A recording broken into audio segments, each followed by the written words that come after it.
الحمدللہ رب العالمین والصلاة والسلام علی سید المرسلین اما بعد فاعوذ باللہ من الشیطان الرجیم بسم اللہ الرحمن الرحیم پڑھئے الصلاة والسلام علیک یا رسول اللہ وعلی آلک واصحابک یا حبیب اللہ الصلاة والسلام علیک یا نبی اللہ وَعَلَىٰ آلِكَ وَأَصْحَابِكَ يَا نُورَ اللَّهِ۔ درود پاک پڑھنے کے بے شمار فضائل و برکات ہیں۔ اللہ پاک کے آخری نبی رسول ہاشمی صلی اللہ تعالی علیہ وآلہ وسلم نے نماز کے بعد حمد و ثنا اور درود شریف پڑھنے والے سے فرمایا، دعا مانگ قبول کی جائے گی، سوال کر دیا جائے گا۔ تو پتہ یہ چلا کہ جب بھی نماز سے فارغ ہوں تو اللہ پاک کی حمد و ثنا کر کے، جیسے ہم کہتے ہیں نا الحمدللہ رب العالمین والصلاة والسلام علی خاتم النبیین، یہ کوئی بھی خطبے کے الفاظ جس میں اللہ کی حمد بھی ہو، اللہ کی ثنا بھی ہو، اور اس کے بعد درود پاک پڑھ لیں، یعنی یہ اگر آپ نے نماز کے بعد کام کر لیا اور اب دعا مانگیں تو کیسی قبول ہوتی ہے کہ نبی پاک نے کیا فرمایا کہ دعا مانگ قبول کی جائے گی، سوال کر دیا جائے گا۔ تو یہ خاص پھر قبولیت کا وقت ہو جاتا ہے۔ اور ویسے بھی جمعہ کا دن ہے، آج مبارک دن ہے، اور ہم کوشش کرتے ہیں کہ ہر جمعے کو یہ حدیث پاک ایک بار پھر سن لیا کریں کہ اللہ کے نبی علیہ الصلوۃ والسلام نے فرمایا، جس کا مضمون ہے کہ جو کوئی شخص جمعہ کے دن مجھ پر 200 بار درود پاک پڑھے، اس کے 200 برس کے گناہ معاف کر دیے جاتے ہیں۔ تو خاص درود پاک پڑھنے کا دن ہے، تو کثرت کے ساتھ درود پاک پڑھتے رہا کریں۔ آئیے مل کر محبت کے ساتھ بآواز بلند درود پاک پڑھ لیں۔ صلو علی الحبیب صلی اللہ تعالی علی محمد صلی اللہ علیہ وسلم۔ دعائیں ہوتی ہیں مقبول اس وسیلے سے، خدا کی خاص عنایت درود پاک سے ہے۔ ازل کے دن سے میرے مصطفیٰ کے چرچے ہیں، تمام دہر پہ رحمت درود پاک سے ہے۔ اللہ درود پاک سے سچی محبت عطا فرمائے۔ جمعہ کا جو بیان ہوتا ہے اس میں الحمدللہ ہم قرآن کی باتیں، قرآن کریم فرقان حمید کی کچھ آیتیں، پھر اس کے بعد اس کا ترجمہ اور اس سے ملنے والے میسج کو سمجھنے کی کوشش کرتے ہیں۔ آج قرآن پاک کی جو آیت ہے، میں اگر یہ کہوں تو غلط نہ ہوگا کہ قرآن کی اگر مشہور ترین آیتوں میں سے ایک آیت ہے، ویری امپورٹنٹ اور بہت کمال کی آیت ہے۔ پارہ نمبر 2 ہے، سورہ بقرہ ہے، اور آیت نمبر ہے 154۔ اللہ کریم قرآن مجید میں ارشاد فرماتا ہے، وَلَا تَقُولُوا لِمَن يُقْتَلُ فِي سَبِيلِ اللَّهِ أَمْوَاتٌ بَلْ أَحْيَاءٌ وَلَٰكِن لَّا تَشْعُرُونَ۔ بڑی کمال کی آیت۔ اس کا ترجمہ کیا ہے؟ آسان ترجمہ قرآن کنز العرفان۔ اور جو اللہ کی راہ میں مارے جائیں انہیں مردہ نہ کہو، بلکہ وہ زندہ ہیں لیکن تمہیں اس کا شعور نہیں۔ انشاءاللہ اس آیت کے بارے میں جانیں گے، کچھ ذکر کرتے ہیں کربلا والوں کا، اور پھر اسی آیت کے تحت اس میں کچھ بات بھی کریں گے۔ روایت میں ہے کہ جنگ صفین کا موقع تھا، مولا کائنات مولا علی شیر خدا کرم اللہ تعالی وجہ الکریم میدان کربلا سے گزرے۔ یاد رہے یہ کربلا سے بہت پہلے کا واقعہ ہے۔ امام حسین کی جب شہادت ہوئی تو مولا علی تو پہلے ہی شہید ہو چکے تھے، تو یہ بہت پہلے کا واقعہ۔ اسی مقام سے ایگزیکٹلی اس میدان سے جب حضرت علی گزرے تو آپ نے وہاں نماز فجر ادا کی اور اس کی مٹی کو اٹھا کر سونگھا، اور پھر درد بھرے لہجے میں کہا، یہ وہ جگہ ہے جہاں ایک جماعت شہید کی جائے گی، وہ سب کے سب بغیر حساب کے جنت میں داخل ہوں گے۔ سبحان اللہ، کیا شان ہے شہدائے کربلا کی۔ اس روایت سے مولا علی شیر خدا کرم اللہ تعالی وجہ الکریم کو اللہ کی عطا سے جو علم غیب عطا کیا گیا تھا وہ بھی معلوم ہو رہا ہے، اور یہ واقعہ تو ابھی سالوں بعد ہونا ہے، لیکن مولا علی نے پہلے بتا دیا۔ چاہیں تو اشاروں سے اپنے کایا ہی پلٹ دیں دنیا کی، یہ شان ہے خدمت گاروں کی، تو سرکار کا عالم کیا ہوگا۔ اچھا، یہاں یہ بھی پتہ چلا کہ اس میدان پہ کربلا والے امام حسین اور ان کے خاندان والے آئیں گے، شہید ہوں گے، اور سب کے سب بلا حساب جنت میں جائیں گے۔ یہ بھی ان کا مقام پتہ چل رہا ہے۔ اب آتے ہیں آیت کریمہ کی طرف۔ اب کربلا میں شریک ہونے والے خوش نصیب حسینیوں کے بڑے بڑے فضائل ہیں. ان میں بعض تو صحابہ تھے، اور ہمارا سچا پکا عقیدہ ہے کہ ہر صحابی جنتی ہے. پھر اس لشکر حسین میں صحابہ بھی تھے، تابعین بھی تھے، یعنی وہ خوش نصیب تھے کہ جنہوں نے صحابہ کرام علیہم رضوان کی صحبت پائی. یہ بھی بڑے اونچے رتبے والے تھے. پھر ان کا امام عالی مقام امام حسین کے ساتھ کربلا میں شریک ہونا، آپ پر اپنی جانیں قربان کرنا، یہ ایک اور عظیم فضیلت بنتی ہے. اللہ اکبر. اور پھر انہیں ایک اور بڑا مرتبہ کیا ملا کہ اللہ کریم نے انہیں شہادت عطا فرمائی. شہادت بہت بلند مرتبہ ہے، جیسا کہ ہم نے بھی قرآن پاک کی آیت میں سنا، وَلَا تَقُولُوا لِمَن يُقْتَلُ فِي سَبِيلِ اللَّهِ أَمْوَاتٌ بل احیاء ولکن لا تشعرون. اور جو اللہ کی راہ میں مارے جائیں انہیں مردہ نہ کہو، بلکہ وہ زندہ ہیں لیکن تمہیں اس کا شعور نہیں. اب ذرا غور کیجئے، شہیدوں کی شان کیسی نرالی ہے. آدمی راہ خدا میں جہاد کرتے ہوئے لڑتے ہوئے مارا گیا، وفات ہو گئی، سر کٹ گیا، روح بدن سے نکل گئی، اسے کفن پہنایا، اس کی نماز جنازہ پڑھی، قبر میں اتارا، ظاہری آنکھیں دیکھ رہی ہیں کہ جناب آدمی کا انتقال ہو گیا ہے، مگر قرآن کیا کہہ رہا ہے؟ فرمایا خبردار یہ شہید ہیں، یعنی ہرگز مردہ نہ کہو بلکہ یہ زندہ ہیں، تمہیں شعور نہیں ہے. ہے نا عجیب بات؟ بھائی آنکھیں کہ دیکھ رہی ہیں کہ انتقال ہو گیا ہے، کفن پہنایا، جنازہ ہوا، قبر میں اتار دیا. بلکہ ایک اور قرآن کی آیت میں کیا ارشاد ہوتا ہے؟ وَلَا تَحْسَبَنَّ الَّذِينَ قُتِلُوا فِي سَبِيلِ اللَّهِ أَمْوَاتًا. قرآن کہتا ہے جو اللہ کی راہ میں شہید کیے گئے ہرگز انہیں مردہ خیال نہ کرنا. اللہ اکبر. یعنی کہنا تو دور کی بات ہے، اپنے دل میں بھی شہید کو مردہ بھی سوچنا بھی نہیں ہے. دو آیتیں یاد رکھیے کہ ایک جگہ کہا کہ انہیں مردہ نہ کہو، یہ زندہ ہیں، تمہیں شعور نہیں ہے. دوسری جگہ فرمایا ان کے بارے میں مرنے یعنی موت کا، یعنی یہ مردہ ہو گئے، اس بات کا خیال بھی دل میں نہیں لانا ہے. اللہ اکبر. کیوں؟ کیونکہ یہ دنیا سے چلا گیا ہے، اللہ پاک کے ہاں اب بھی زندہ ہے، اسے رزق دیا جاتا ہے. اب ذرا آگے چلتے ہیں. ڈاکٹر اقبال نے ایک سمجھ لے کہ بہت پیاری تشریح زندگی کی ہے. وہ لکھتے ہیں برتر از اندیشہ سود و ضیاء ہے زندگی، ہے کبھی جاں کبھی تسلیم جاں ہے زندگی. مطلب کیا ہے کہ یعنی زندگی نفع و نقصان سے بڑھ کر کوئی چیز ہے. سانسیں لیتے رہنا بھی زندگی ہے، اور اللہ پاک کے نام پر سر قربان کر دینا بھی زندگی ہے. موت کو سمجھے ہیں غافل اختتام زندگی، موت کو سمجھے ہیں غافل اختتام زندگی، ہے یہ شام زندگی صبح دوام زندگی. یعنی یہ غافل لوگ سمجھیں کہ بھئی موت ہو گئی تو زندگی ختم ہو جائے گی. نہیں، بلکہ موت زندگی کا اختتام نہیں ہے. ہاں، موت ایک موڑ ہے جہاں سے بندہ فانی زندگی سے نکل کر دائمی اور حقیقی زندگی کا آغاز کرتا ہے. اور یہی ہمارا عقیدہ ہے. ہم اس دنیا میں ایک فانی زندگی گزارنے آئے ہیں. اصل تو جو دائمی ہماری زندگی ہے، ہمیشہ رہنے والی زندگی ہے، جو لمبا عرصہ رہنا ہے، وہ تو آخرت کا ہے. یہاں تھوڑا ٹائم آئے ہیں. پرابلم پتہ کیا ہے کہ ہم اس تھوڑے ٹائم کی فکر زیادہ کر رہے ہیں، اور جو بڑا ٹائم ہے اس کی فکر چھوڑ دی ہے. مثال کے طور پہ آپ دیکھیں نا کہ کچھ لوگوں سے پوچھا جائے کہ یار میں نے ایک جگہ، اب مثال کے طور پہ آپ جاتے ہیں کہیں ٹریول پہ جاتے ہیں 1 مہینے کے لیے، 15 دن کے لیے، تو آپ 15 دن 1 مہینے کے لیے جا کر وہاں گھر تو نہیں خریدتے نا.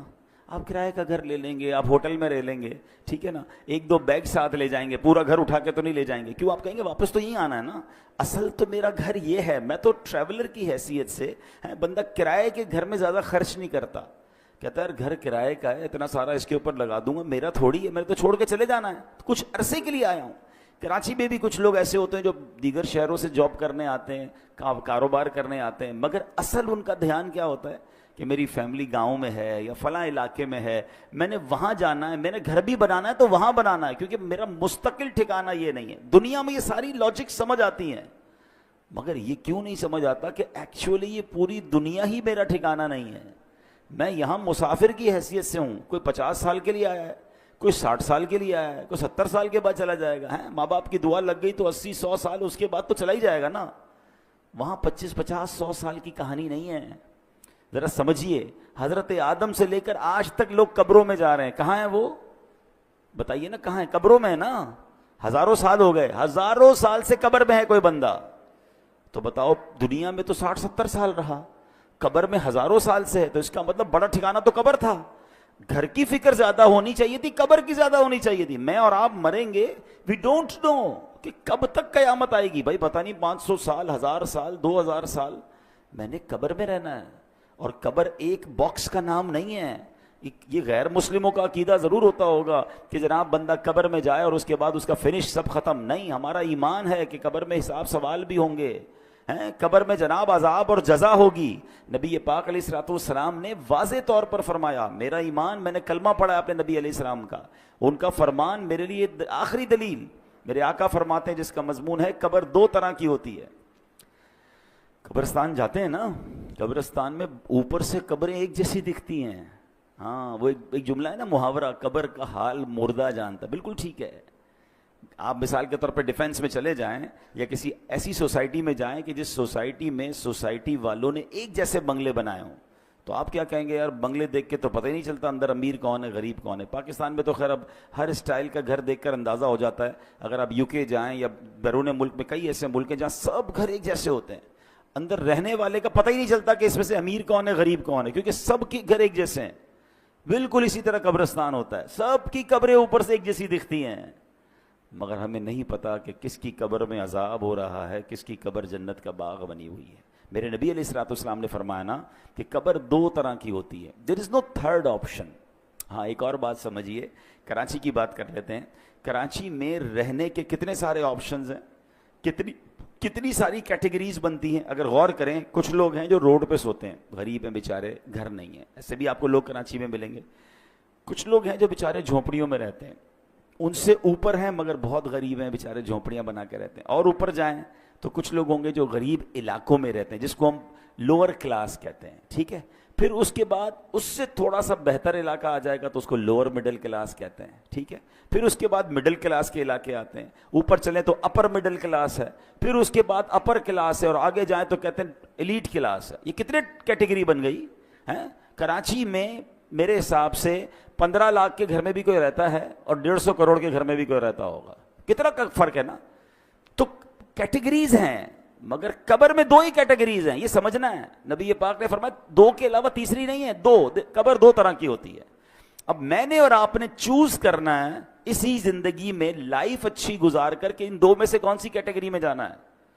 آقا فرماتے ہیں یا تو جنت کے باغوں میں سے ایک باغ ہوتی ہے، یا تو دوزخ کے گھڑوں میں سے ایک گھڑا. اب پلیز اس بات کو ریئلائز کیجئے، میں ادھر ہمیشہ نہیں رہوں گا. میرا پہلا ٹھکانہ قبر ہے. وہ تو اچھی بنے، 2 میں سے ایک ہی بنے گی نا، یا تو جنت کا باغ یا جہنم کا گھڑا. فیصلہ کیسے ہوگا؟ فیصلہ اس لائف سے ہوگا کہ جو دنیا میں 50 60 70 سال گزار کر لائے، وہ ایسی گزاری کہ اللہ راضی، اس کے حبیب راضی، تو پھر تو جنت کے مزے ہیں قبر میں، پھر تو ٹینشن ہی نہیں ہے. حدیث پاک کے ایک الفاظ ہیں بڑے پیارے ہیں کہ جب اللہ کا نیک بندہ قبر میں جاتا ہے نا، جیسے رب راضی ہو، تو پتہ ہے اس کو فرشتے آ کے کیا کہتے ہیں؟ نم کا نومۃ العروس، سو جا کہ جیسے دلہن سوتی ہے، سکون سے. ہاں، جنت کی کھڑکی کھل جائے اور وہ مزے میں. لیکن اللہ جس سے ناراض ہوا، نبی پاک علیہ السلام کی احادیث میں مضمون ملتا ہے. میرے آقا نے نا دونوں ہاتھ ملا کر بتایا کہ بے نمازی کو قبر ایسے دبائے گی کہ اس کی پسلیاں ٹوٹ پھوٹ کر ایک دوسرے میں پیوست ہو جائیں گی. آج کل عید کے دنوں میں یا کبھی دوست کوئی ملے ذرا جاندار قسم کا، زور سے دبا دے تو چیخ نکل جاتی ہے. تو جب قبر دبائے گی نا تو نبی پاک نے یہ فرمایا. اب یہ تو صرف بے نمازی کی سزا ہے. سود خور ہے، ظلم کرنے والا ہے، قتل کرنے والا ہے، زیادتی کرنے والے ہیں، اللہ کو ناراض کرنے والے کام چھوڑ دیں. ہم یار ہمیشہ نہیں رہیں گے، اس بات کو سمجھ جائیں. میں پھر یہ شعر سناتا ہوں، کیا کمال کی بات ہے، اللہ کرے سمجھ آ جائے. موت کو سمجھے ہے غافل اختتام زندگی، ہے یہ شام زندگی صبح دوام زندگی. اصل زندگی تو اس زندگی کے بعد شروع ہونی ہے. میں اور آپ یہاں پر آئے پھر کیوں ہیں بھائی؟ ہم ایک ٹیسٹ دینے آئے ہیں. Please try to understand. آپ سب نے ٹیسٹ دیے ہوں گے. آپ میں سے کوئی اسکول کا ٹیسٹ دیا ہوگا، کسی نے مدرسے کا دیا ہوگا، کسی نے کالج کا دیا ہوگا. ٹیسٹ روم میں ہمارا فوکس کیا ہوتا ہے؟ پیپر ٹھیک ہو جائے. ہیں کوئی اور کام نہیں کرتے, ادھر جا کے کوئی سوتا نہیں ہے تکیہ لے کے کہ بھائی چلو 3 گھنٹے کا پیپر ہے 2 گھنٹے سو جاؤں اور اس کے بعد آدھا گھنٹہ کھیل کود کر لوں, آخری آدھا گھنٹہ دیکھ لوں گا, اتنی دیر میں 2 گھنٹہ بچ جائے گا, چلو بھائی پیپر واپس کرو. ایگزیکٹلی زندگی ایسی ہی ہے. اور میں نہیں کہہ رہا میں کو قرآن کی آیت سناؤں گا, اور تقریباً وہ آیت سناؤں گا جو آپ سب نے کئی بار سنی ہوگی. وہ کون سی آیت ہے؟ اللہ قرآن میں فرماتا ہے الذی خلق الموت والحیات لیبلوکم ایکم احسن عملا. کچھ سنی لگ رہی ہے نا, یہ سورہ ملک میں آیت ہے. اللہ کیا فرماتا ہے؟ ہم نے موت اور زندگی کو اس لیے پیدا کیا کہ دیکھیں تم میں سے کون اچھے عمل کر کے آتا ہے. یعنی اٹ مینس مجھے اور آپ کو بھیجا گیا ہے, اور اب واپس جب جائیں گے نا تو پھر چیک کیا جائے گا کہ کون اچھے عمل کر کے لایا. دیٹ از دا ریزن, اس لیے آیا ہوں میں یہاں پر. نہیں مگر یہاں تو قبر کی فکر ہی ختم. موت کی تو بات ہی کوئی نہیں کرتا نا. مرنے کی بات نہ کرو بھائی, کوئی اور بات کرو. پلاننگ بتاؤ اگلے 5 سال بعد کیا کرنا ہے, 10 سال بعد کیا کرنا ہے, اگلا فیوچر کیا ہوگا, دنیا میں کیا دیکھنا ہے. اچھا میرے اللہ نے دنیا بھی بڑی اچھی بنائی ہے. ہمیں دنیا میں انجوائے کرنے سے منع نہیں کیا, ہمیں کھانے پینے گھومنے پھرنے فیملی کو ٹائم دینے سے منع نہیں کیا, مگر اس میں کنڈیشن ایک ہی رکھی گئی ہے, یہ سب کام کرنے ہیں حرام کام سے بچ کر. بچوں کو کھلائیں اس کا ثواب ہے, فیملی پہ خرچ کریں اس کا ثواب ہے, بچوں کو خوش کریں اس کا ثواب ہے, اپنے دوستوں کو کھانا کھلائیں اس کا بھی ثواب رکھا گیا. مگر نیت کیا ہے؟ تفاخر کی, غرور کی, پراؤڈ کی, لوگوں پر روب جمانے کی نہیں. نیت اللہ کی رضا. پھر اس کے بعد حرام کام اس میں ایڈ کر دیتے ہیں ہم. بچوں کو کھلاتے کھلاتے بچوں کو حرام جگہ پہ لے جاتے ہیں, بچوں کو خوش کرتے کرتے ان کو سنیما لے جاتے ہیں. خوش کریں نا, کس نے بنا کیا ہے, لیکن حرام چیزوں سے بچیں. تو ایسی بہت ساری ڈیٹیل ہے, لیکن میں نے بس چلے, میرا موضوع چونکہ آج شہید ہے, لیکن بات چلی تو میں اس طرف لے گیا کہ مجھے اور آپ کو بھی جس طرح دنیا میں اپنے گھر کی فکر ہے, جس طرح دنیا میں رہنے کے کل کیا ہوگا, سال بعد کیا ہوگا, 5 سال بعد کیا ہوگا, سوچتے رہتے ہیں. تو یار یہ تو سوچو قبر میں کیا ہوگا, وہاں سوالات کے جوابات دے سکوں گا کہ نہیں, میری قبر جنت کا باغ بنے گی کہ نہیں. اچھا قبر پہ ہی معاملہ ختم تھوڑی ہے, قبر کے بعد تو پھر محشر کا دن ہے, اور پھر آگے جنت اور دوزخ کا فیصلہ ہے. لیکن بڑی خوبصورت بات علماء فرماتے ہیں, قبر پہلی منزل ہے. جو ادھر کامیاب ہو گیا نا وہ آگے بھی کامیاب, یعنی پہلا ٹیسٹ پاس ہو گیا ہے تو آگے بھی خیر ہے. ادھر ہی پھنس گیا. حضرت عثمان غنی رضی اللہ تعالیٰ عنہ کتنی عظیم ہستی ہیں, آپ عشرہ مبشرہ میں سے ہیں, ذوالنورین ہیں, قطعی جنتی ہیں, نبی پاک سے کئی بار جنت کی بشارت سنی ہے. مگر جب قبرستان جاتے تھے نا تو زارو کتار روتے تھے, داڑھی آنسوؤں سے تر ہو جاتی تھی. تو کسی نے کہا آپ کے سامنے محشر کا ذکر ہوتا ہے, آپ نہیں روتے, جہنم کا ذکر ہوتا ہے اتنا نہیں روتے, لیکن آپ جب قبرستان جاتے ہیں تو بہت روتے ہیں. تو کمال کی بات فرمائی, فرماتے قبر ہی پہلی منزل ہے, جو ادھر کامیاب ہو گیا وہ آگے بھی کامیاب ہو گیا. تو please try to prepare beautiful grave for you. اپنی بہترین قبر بنانے کی کوشش کرنی ہے. وہ پیسوں سے نہیں ہوگی کہ میں کہوں بھائی میرے مرنے کے بعد ماربل والی قبر بنا دینا. آپ ماربل نہیں, سونے کی قبر بنا لیں. اگر اللہ ناراض ہے تو اندر عذاب ہو رہا ہوگا. باہر کا قبر کا کوئی کمال نہیں ہے, اندر کی کہانی اور ہے. اللہ کرے یہ بات مجھے بھی سمجھ آ جائے, یہ بات آپ کو بھی سمجھ آ جائے. اب امام حسین رضی اللہ تعالیٰ عنہ کی بات چل رہی ہے, شہیدوں کی بات چل رہی ہے. حضرت زید بن ارقم رضی اللہ تعالیٰ عنہ, شہید زندہ ہوتا ہے نا. اب ذرا سنیے گا واقعہ, میں امام حسین کا واقعہ سنانے لگا ہوں. صحابی رسول ہیں حضرت زید بن ارقم, کہتے ہیں جب یزیدی لشکر نے ظلم پہ ظلم ڈھایا کہ امام عالی مقام کے سر انور کو معاذ اللہ جب نیزے پر اٹھا لیا گیا, شہید کر کے سر مبارک کو معاذ اللہ کٹ کر کے اب نیزے پر اٹھا کر اسے گلی گلی لیے پھرتے تھے. اللہ اکبر. وہ سمجھتے تھے کہ ہم ان کو معاذ اللہ ان کی عزت ختم کر رہے ہیں, بلکہ یہ نیزے پر سر مبارک کو لے کر گھومنا بھی ان کی عزتوں کو بڑھا رہا تھا. کیا خوبصورت بات شاعر لکھتے ہیں نا, سر شہیدان محبت کے ہیں نیزوں پر بلند, اور اونچی کی خدا نے قدر و شان اہل بیت. تو وہ کہتے ہیں کہ جب میں نے دیکھا کہ امام حسین کے سر کو لے جایا جا رہا ہے تو میں اپنے مکان کے اوپر والے حصے میں تھا, بالا خانے میں تھا. تو بدبخت یزیدی جب حضرت امام حسین کے سر انور کو لے کر جا رہے تھے نا, تو میں نے امام حسین کے منہ مبارک سے یعنی سر سے تلاوت کی آواز سنی اور آپ یہ آیت پڑھ رہے تھے سورہ کہف کی، ام حسبت ان اصحاب الکہف ام حسبت ان اصحاب الکہف والرقیم کانوا من آیاتنا عجبا، کیا تمہیں معلوم ہوا کہ پہاڑی، غار اور جنگل کے کنارے والے وہ ہماری نشانیوں میں سے ایک عجیب نشانی تھے۔ اللہ اکبر، عبادت ہو تو ایسی ہو، تلاوت ہو تو ایسی ہو، سرے شبیر تو نیزے پہ بھی قرآن سناتا ہے۔ یہاں امام حسین کے چاہنے والوں کو ایک میسج بھی ہے کہ میرے امام تو تلوار پر، نیزے پر بھی قرآن پڑھتے تھے، اور آج پنجتن کے غلام کہلانے والوں کو کیا قرآن پڑھنا آتا ہے؟ اور پھر آتا ہے تو پڑھتے کتنا ہے؟ ایسا نہ کریں۔ حسینی طریقہ یہ ہے کہ ہم روز جو ہے قرآن پاک کی تلاوت کریں۔ عرب کے کسی عقل مند نے بڑی پیاری بات کہی، لکھتا ہے ان الناس یعیشون و یموتون لیکن الشہداء یعیشون و یعیشون، کہتے ہیں انسان جیتے رہتے ہیں پھر مر جاتے ہیں، مگر شہید جیتے ہیں پھر شہید ہو کر ہمیشہ کی زندگی کو پا لیتے ہیں۔ تو شہیدوں کا مرتبہ تو بڑے کمال کے ہیں۔ اللہ اکبر۔ علماء کہتے ہیں کہ شہید کیوں کہا جاتا ہے، لفظ شہید کیوں کہا جاتا ہے، تو کہا کیونکہ شہید زندہ ہوتا ہے اور اس کی روح ہمیشہ حاضر رہتی، کیونکہ شہید کے جو لفظی معنی ہے نا وہ ہے حاضر کے، ٹھیک ہے، حاضر، موجود، گواہ، یہ شہید کے ایگزیکٹلی معنی ہے۔ تو جو اللہ کی راہ میں شہید ہوتے ہیں ان کو شہید کیوں کہتے ہیں؟ فرمایا کہ شہید تو زندہ ہوتا ہے، اس کی روح ہمیشہ حاضر ہی رہتی ہے، لہٰذا اسے شہید کہا جاتا ہے۔ ایک وجہ فرمائی کہ اللہ پاک اور فرشتے اس کے جنتی ہونے کے گواہ ہو جاتے ہیں، اس لیے اس کو شہید کہا جاتا ہے۔ جیسے اس کی روح نکلتی ہے، جنتی انعامات دیکھ لیتی ہے، یہ روح نکلتے وقت صرف رحمت کے فرشتوں کو دیکھتا ہے، عذاب کے فرشتوں کو نہیں دیکھتا، اور شہید کے لیے فرشتے اس کے اچھے خاتمے کے گواہ ہوتے ہیں، اس لیے اس کو شہید کہا جاتا ہے۔ اللہ اکبر۔ مفتی احمد یار خان نعیمی رحمۃ اللہ تعالی علیہ نے اس کی بڑی پیاری وجہ لکھی، وہ فرماتے ہیں دیگر مسلمان قیامت کے دن حساب کتاب سے فارغ ہو کر جنت میں پہنچیں گے، اس سے پہلے ان کی قبر میں جنت کی ایک کھڑکی کھولی جاتی ہے، مگر شہید وہ خوش بخت ہے کہ روح نکلتے ہی وہ ڈائریکٹ جنت میں پہنچ جاتا ہے، وہاں کی سیر بھی کرتا ہے، وہاں کے رزق بھی کھاتا ہے۔ تو یہ مرتبہ ہوتا ہے شہید کا۔ اور شہید سے اللہ کریم جب قیامت کے دن پوچھے گا نا کہ اور تمہیں کچھ چاہیے، تو کہیں گے یا اللہ تو نے جنت کی سیر کی اجازت دی ہے، ہم جنت کے نعمتیں کھاتے ہیں، اور کیا چاہیے؟ اور کچھ چاہیے۔ جب 3 بار سوال ہوگا، اللہ اکبر، تو پھر شہید کہے گا کہ یا اللہ مجھے واپس بھیج دے، میں پھر تیری راہ میں شہید ہونا چاہتا ہوں۔ شہادت کا مرتبہ اور اس کا لطف اور اس کا مزہ یہ ہے کہ بندہ پھر شہید ہونا چاہتا ہے۔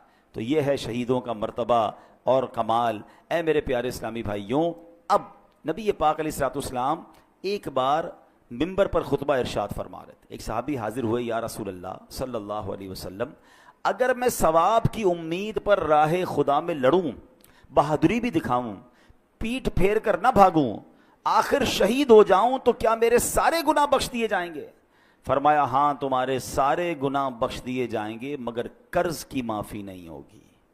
ابھی تک تو ہم شہید کا مرتبہ سن رہے ہیں نا، مگر اب ذرا یہ بات غور سے سنیے۔ نبی پاک ایک حدیث میں میرا آقا نے فرمایا اول ما یحراق من دم الشہید یغفر له ذنبه كله الا الدین۔ آقا فرماتے ہیں شہید کے خون کا پہلا قطرہ گرتے ہی اس کے سب گناہ بخش دیے جائیں گے، ہاں قرض معاف نہیں ہوتا۔ نبی پاک علیہ الصلوۃ والسلام کا یہ معمول تھا کہ جب جنازہ آتا نا تو آپ پوچھتے تھے کہ اس پر کوئی قرض تو نہیں ہے، اور جب قرض ہوتا تو آقا فرماتے میں جنازہ نہیں پڑھاؤں گا، یا فرماتے کہ کوئی قرض کا ضامن بن جائے پھر میں جنازہ پڑھاؤں گا۔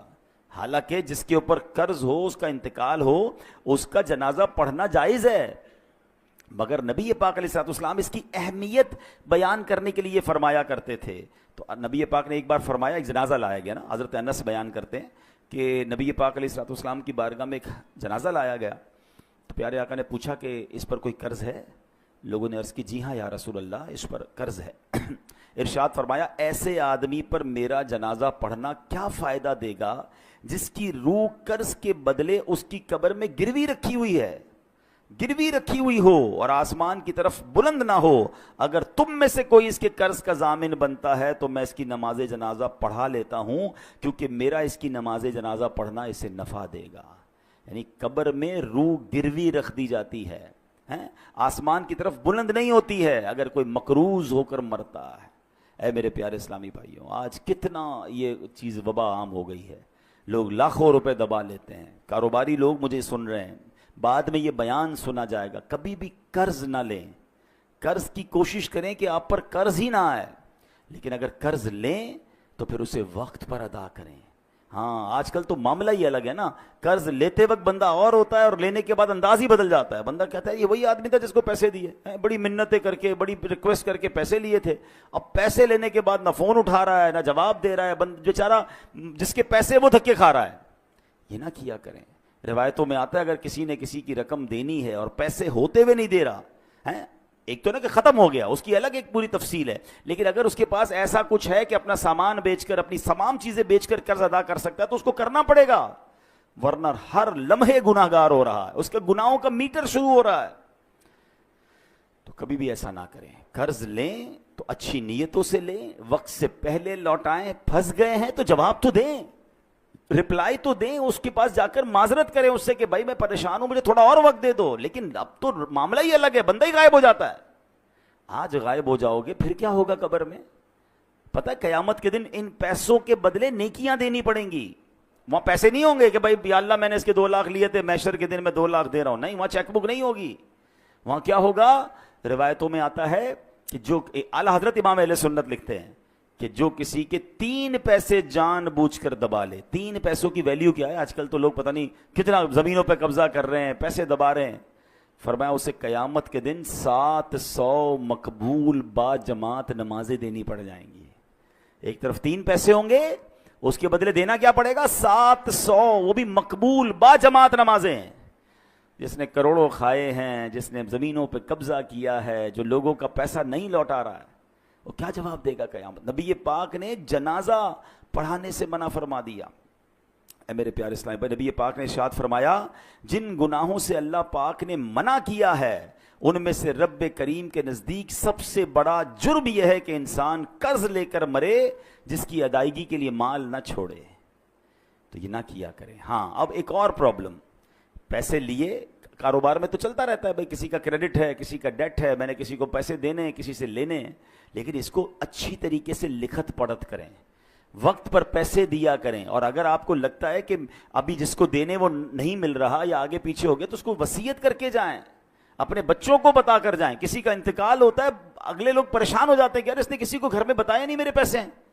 یعنی کتنی عجیب بات ہے کہ میں نے کسی کو رقم دینی ہے یا اس کی کوئی امانت میرے پاس ہے، میرے سوا کسی کو پتہ ہی نہیں ہے۔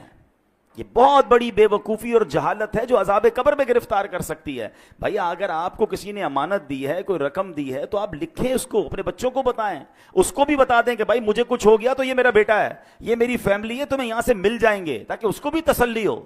آج کل تو اچھا یہ بھی ہمارے لوگ بھی بڑے بھولے بھالے ہیں، کروڑوں روپے کا کاروبار کریں گے، گھر میں کسی کو نہیں جانتے، صرف اسی کو جانتے ہیں، نہ اس کے بیٹے کا پتہ نہ گھر کا پتہ، بعض اوقات تو گھر کدھر ہے یہ بھی نہیں پتا۔ تو اگر جینے کی تمنا ہے تو کچھ پہچان پیدا کر ہیں، تبھی تو شریعت کہتی ہے کہ لکھت پڑھت کر لیں، کوئی کانٹریکٹ کر لیں، 2 گواہ ہونے چاہیے، کل کچھ ہو گیا تو آپ کے پاس کوئی چیز تو ہو۔ یہاں ہماری بھی غلطی ہوتی ہے، لیکن بالخصوص ان لوگوں کو سوچنا چاہیے کہ جن پر لوگوں کا آتا ہے اور انہوں نے دینے کا انتظام پراپر نہیں کیا، کیونکہ ہم تو چلے جائیں گے۔ ابھی میں نے بہت تفصیل سے بتایا کہ قبر کتنی بڑی ہماری منزل ہے۔ قبر میں اگر ہم عذاب سے بچنا چاہتے ہیں تو اپنے اوپر قرض چھوڑ کر نہ جائیں، اور اگر قرض چھوڑ کر جائیں تو اس کی وصیت ہو، اس کا انتظام ہو، اس کی سب سے پہلے دیکھیں نا، میت کے انتقال کے بعد شریعت کا حکم کیا ہے کہ اس کا مال ورثاء میں بعد میں تقسیم ہوگا، پہلے اس کا قرض ادا کیا جائے گا۔ لیکن میں نے اگر قرض بتایا ہی نہیں کسی کو، گھر والوں کو، اور بعد میں گھر والوں کی تربیت بھی نہیں کی، بھائی ابو مر گئے، بھائی اب ابو سے بات کریں، ہم نے نہیں دینا، بیٹے بھی ایسے کہہ دیتے ہیں۔